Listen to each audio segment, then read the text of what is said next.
আসসালামু আলাইকুম। সম্মানিত বন্ধুগণ, আসছে আগামী 28শে ফেব্রুয়ারি ছাত্রদের নতুন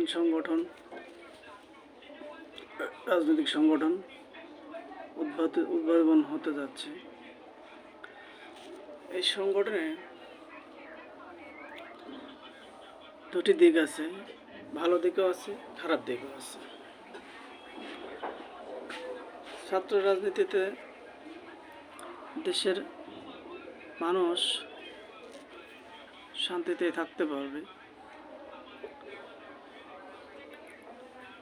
দেশে সুশাসন প্রতিষ্ঠিত হবে, তারা দেশের মানুষের মন বুঝবে, দেশে কোনো অনিয়ম অনাচার অবিচার থাকবে না, ঠিক সুশাসন প্রতিষ্ঠিত হবে ঠিক। কিন্তু দেখা যাবে শিক্ষাঙ্গনে অরাজকতা। ছাত্র রাজনীতিতে এদেশের শিক্ষা ব্যবস্থা বিতর্কিত হবে,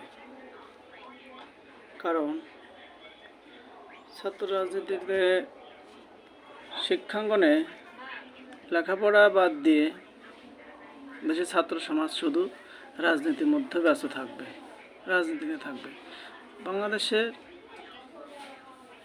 শুধু রাজনীতি করলে দেশ উন্নত হবে না। আমাদের দেশে ডাক্তার প্রয়োজন আছে, ইঞ্জিনিয়ার প্রয়োজন আছে, জজ, ব্যারিস্টার, মিনিস্টার সবই প্রয়োজন আছে, বিভিন্ন ক্যাডারের প্রয়োজন আছে। রাজনীতিতে গিয়ে মেধাবী ছাত্রগুলো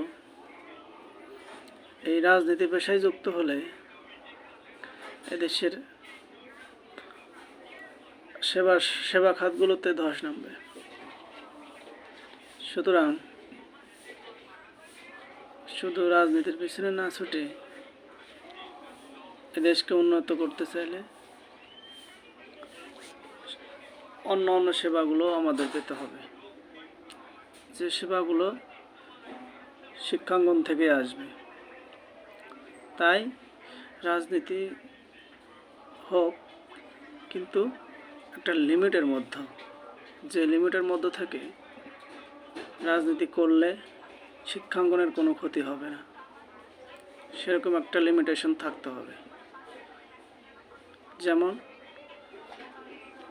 যদি কেউ রাজনীতি করতে চায় তাকে অবশ্যই গ্রাজুয়েশন বা বিসিএস কমপ্লিট করতে হবে। তা না হলে